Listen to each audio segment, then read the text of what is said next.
Hey guys, it's me. I know, long time no see, right? I've kind of stopped attempting to make videos. However, I just felt really compelled this morning to get up here and talk about this with my rats who are just spazzing. Um, I'm actually very inspired by my friend Danielle, whose channel is PMDD Peach. I'll link it down in the description below. But she has been very active and outspoken about her personal issues with PMDD, and if you want to know what that is, definitely go check out her channel.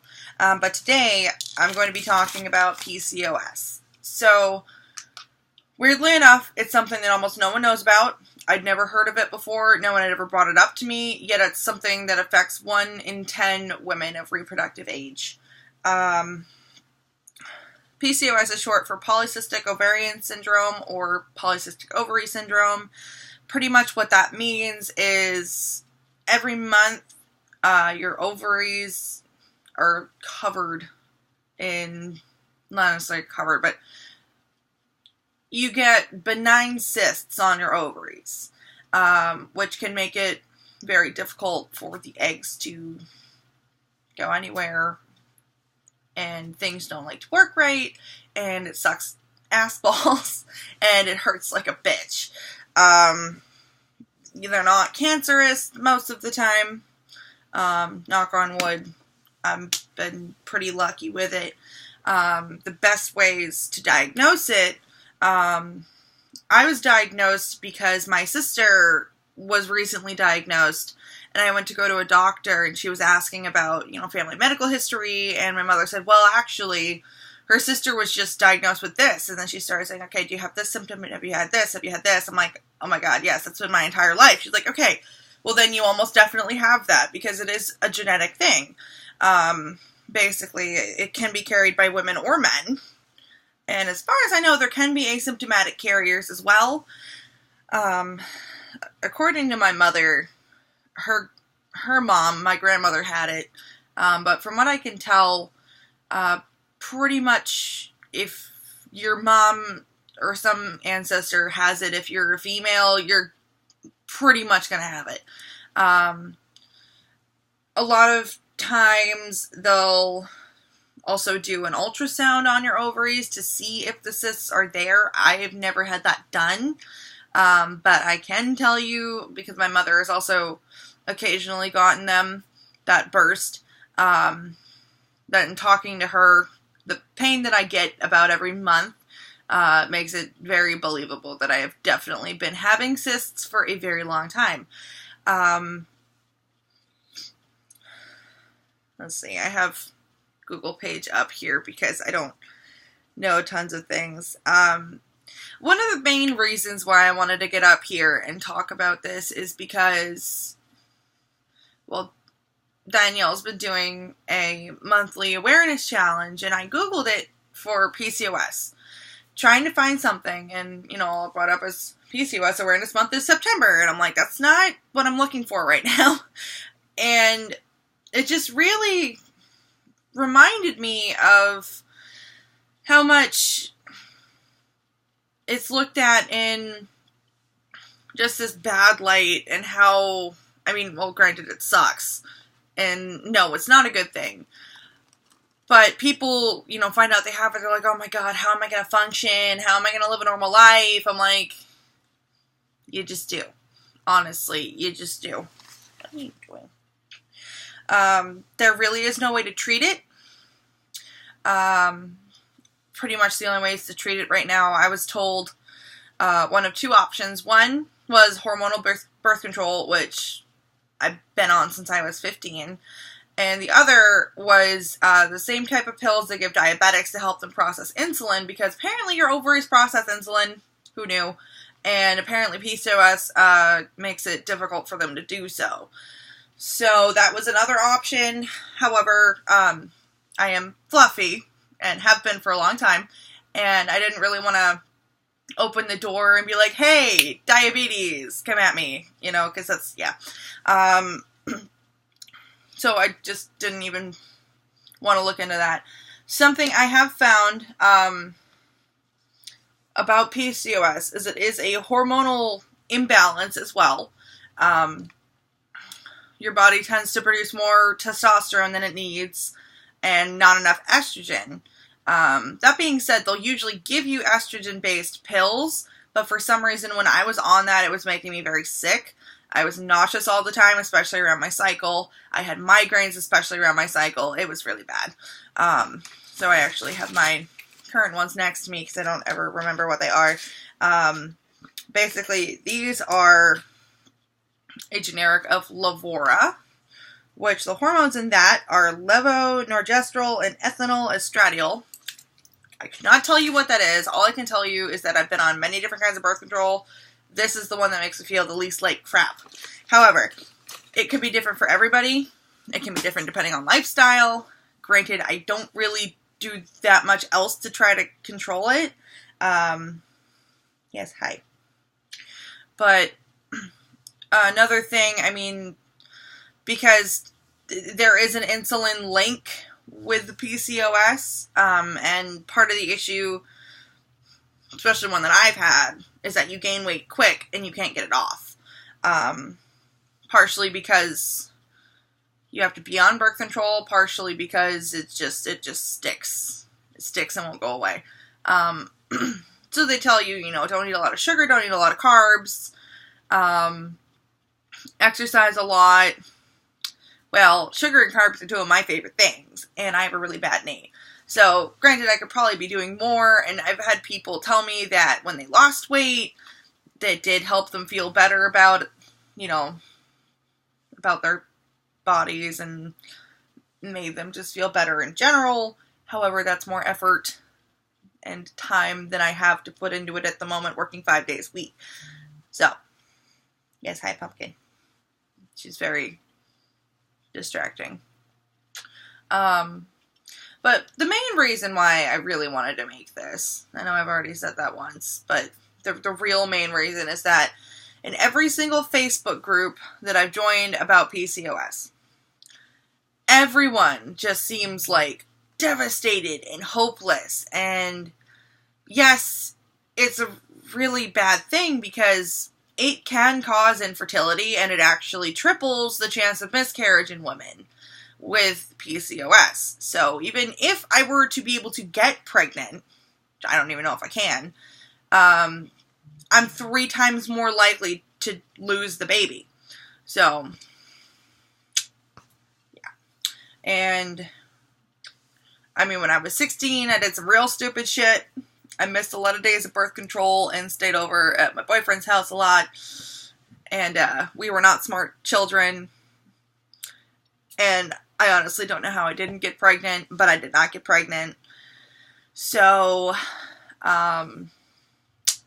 yeah, I don't know if I can have children, but I've definitely been trying to come to terms with it. It is a hard thing to realize. However, I don't really want to pass this shit on to someone else, especially not another girl. When I first got my first period, like, my mother, like, celebrated. I'm like, this shit sucks, dude. Like, why are you happy? Like, when my kid gets hers, I am gonna throw her a sympathy party and give her a sympathy card and cry with her because it's so terrible. And now I know why it's so terrible. And, you know, it's one of those things of like, what, you mean I'm not supposed to have cramps that make me feel like I'm getting murdered every month? And, okay. And, you know, there's a whole thing of, you know, when women are bleeding, occasionally there'll be a really big clump of a blood clot. And apparently that's supposed to be extremely occasional, except for me, and I'm sure other people with PCOS. It's pretty freaking constant. And I'm like, this isn't normal, okay. But, I mean, when I was on more birth control of different types of hormones, I used to get cramps bad enough that I would double over in pain. Before I even got on the birth control, they were pretty bad. It was bad enough that when I was in high school, you stupid computer, when I was in high school, whenever I would get my period, I would end up just on the couch, immobile for 4 straight hours because I was in so much pain. And, everyone said, oh, exercise, it makes it feel better. Not for me. That just made it worse. So that was before I was on birth control too. And, it's shitty. It's really shitty. And I understand, why it makes a lot of people depressed and all that and anxious because I have depression and anxiety anyways from other sources in my life. Yay. But the fact that I might not be able to have kids, yeah, it sucks. And for a lot of people, it is a really depressing thought because a lot of people are like, oh, I'm going to have my own crotch goblins and, have them infect the world with their joy. And I was kind of iffy on having kids for a little while, and then it came out that I might not be able to have them. That's all I wanted to do for like 3 months. And my poor boyfriend had to put up with that. And now I've kind of come to terms with fur babies and the concept of fostering or adopting. I would really love to, at the very least, foster LGBT children that have been cast out by their parents, or that just need somewhere to go. I would really love the chance to do that when I'm in a more stable and permanent place. I'm getting ready to move in like 3 weeks. I don't even know what day it is. Yeah, it's like 3 weeks from tomorrow. Well, but mainly I'm just tired of seeing everyone act like PCOS is something that's horrible, and it is horrible, but, they're acting like, oh my god, how the fuck am I gonna live with this? I'm like, you just do. Honestly, you just do. My life is pretty fucking normal. My PMS is horrible because I'm in fucking pain for a week beforehand, and I'm grumpy. But it's a lot easier than a lot of people make it out to be to live with. A lot of people do make it seem like it's just fucking impossible. Yeah, pretty much my worst symptoms when I was younger, was at one point I literally went 3 months without getting my period. This was before I was having sex and before birth control. So I'm like, what the fuck? And so there was one time it was like 2 months, then it was 3 months, then it was 5 months, almost 6, and I hadn't gotten one. And this was after I had been getting it pretty regularly for a couple of years. That apparently you're supposed to get it more frequently than that, even with PCOS, according to the internet. I am on womenshealth.gov right now because I know nothing. And so that's one of the symptoms. Another one, really bad acne because your hormones are insane and don't know how to handle themselves. I have found a really good skincare regimen through Lush. I found the best way to clean my face is with an oil cleanser. Tea tree seems to work really well for me. They have a little solid cleanser called a teetotaler. It's a little puck. It works well. I've been using that. There's a face or body and face scrub they gave me, and I use a toner that I don't know what's in it. I think there's grapefruit. I don't know. But the best way to combat the oil is with oil, and my face has never felt better than it did when I started using that. Because yes, you'd think, oil, you need to clarify that. Well, I was doing that, and then it was making it worse. Apparently, thinning hair is another symptom. I don't have that problem. I have the problem of too much hair. Let's see. You can also have too much hair on the face, chin, or parts of the body where men usually have hair. It's called hirsutism. I don't know what that means. It affects up to 70% of women with PCOS. So, a lot of women grow hair, like dark hair, like beard hair, mustaches, chest hair. I get like one hair that grows right here on my chin every once in a while. And my peach fuzz is rather aggressive sometimes. But other than that, I've been very lucky. Let's see, weight gain or difficulty losing weight. Hi. Darkening of skin, particularly along neck creases, in the groin and underneath breasts. Yep. I definitely have that. Although I think under here, it's more because I've got some tickle bitties and they're wicked fucking heavy, and my bra has just been rubbing against this one area of my body for, I've been rather well endowed since I was like 16. So, a long time. And then apparently skin tags is a symptom. I didn't know that. This is some symptoms. But yeah, apparently two of the bigger causes are high levels of insulin and high levels of androgens, which are sometimes called male hormones. All women make a small amount, but women with PCOS make more. It can be linked to other health problems, which I've definitely...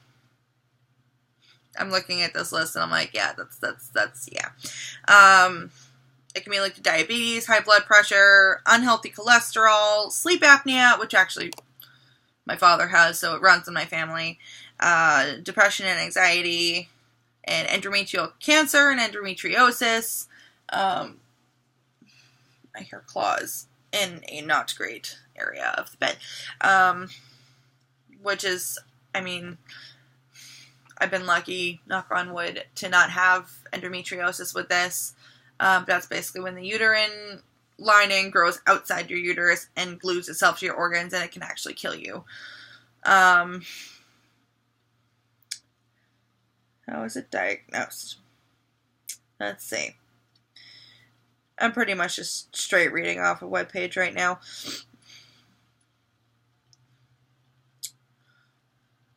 Yeah, there is no current cure. They are working on one. Last time I checked, I think it has to do... I think they've found that it comes straight out of a gene, and that they're trying to find a way to edit the gene out of a fetus, which is pretty... It's an interesting concept and pretty cool. So they're trying to find a way to stop it before it happens, and then, you know, but what about the people that already have it? Is there no cure for this? But it's great that they're working on something to just help it anyways. Hi.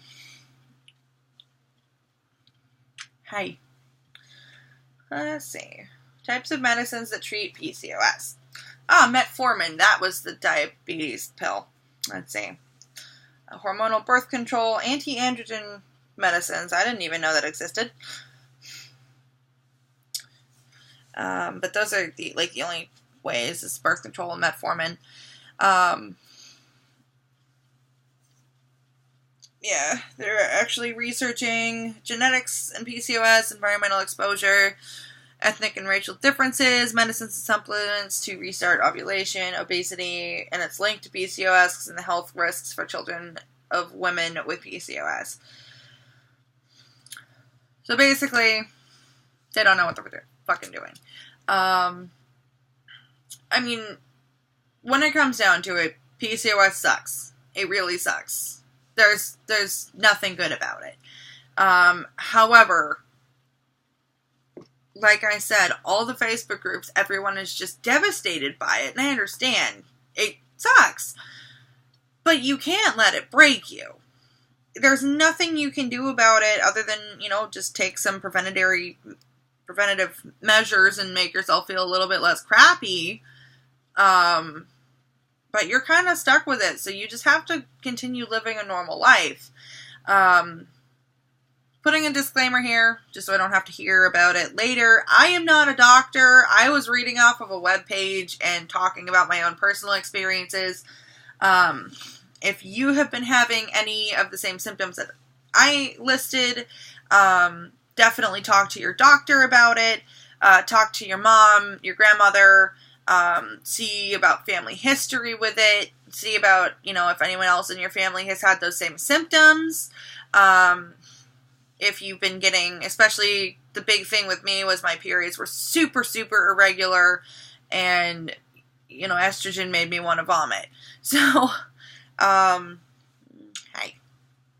But definitely have a conversation with the women in your family, your grandmother, your mother, your aunts, cousins, siblings. Just see if they also have those type of issues, and then talk to your doctor. If you have a gynecologist, talk to your gynecologist. I don't personally have one. I've never been.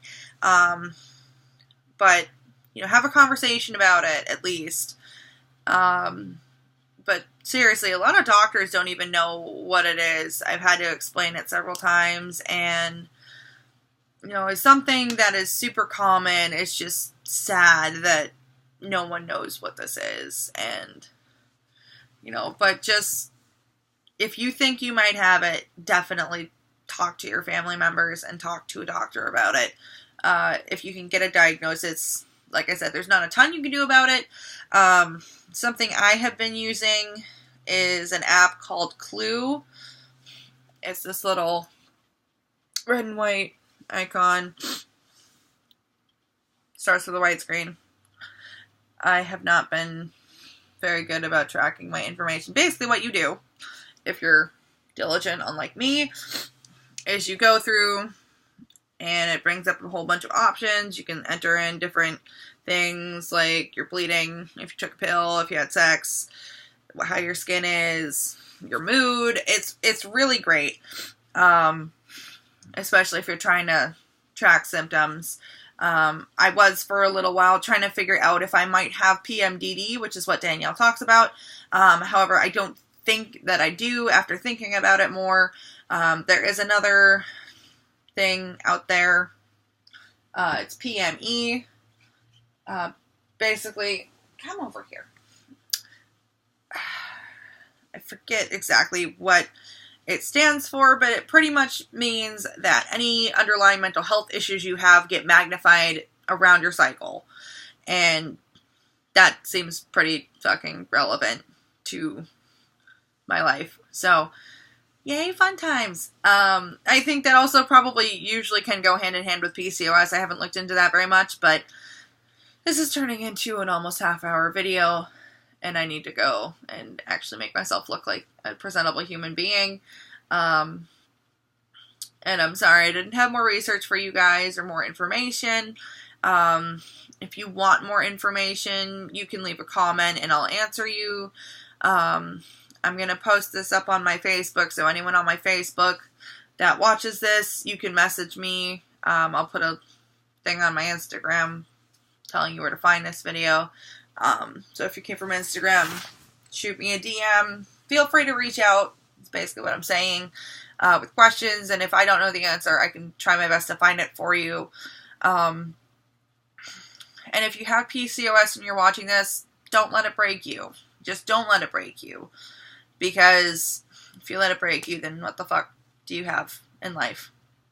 I mean, it's an invisible illness. It really is. It sucks. There's no sugarcoating it. But we can be strong together. Yeah, it's with the fists, and yeah. And the rats believe in you too. Even though Mavis is squirmy, she still believes in you. But, anyways, that's my video. And yes, this is, of course, the video I picked to make after being gone for, I don't know how long, but I just felt like getting really real with you guys and putting some good information out there. And just talking about my struggle with it, because it has honestly been a struggle. But I'm still here. I'm still kicking. Still raising hell. And my quality of life has not been affected by this. And I will not let it. But thank you for watching my video. Like I said, any questions, reach out to me on here, on Facebook, on Instagram. I will put my Instagram down in the description box as well. I'll link Danielle's channel for you if you want to check out her videos on PMDD. I will try to find some more info about PME and put it through there as well for you. and I'll link the webpage that I was referencing while I was talking. But anyways, thanks for checking this out, and I will see you later. Bye!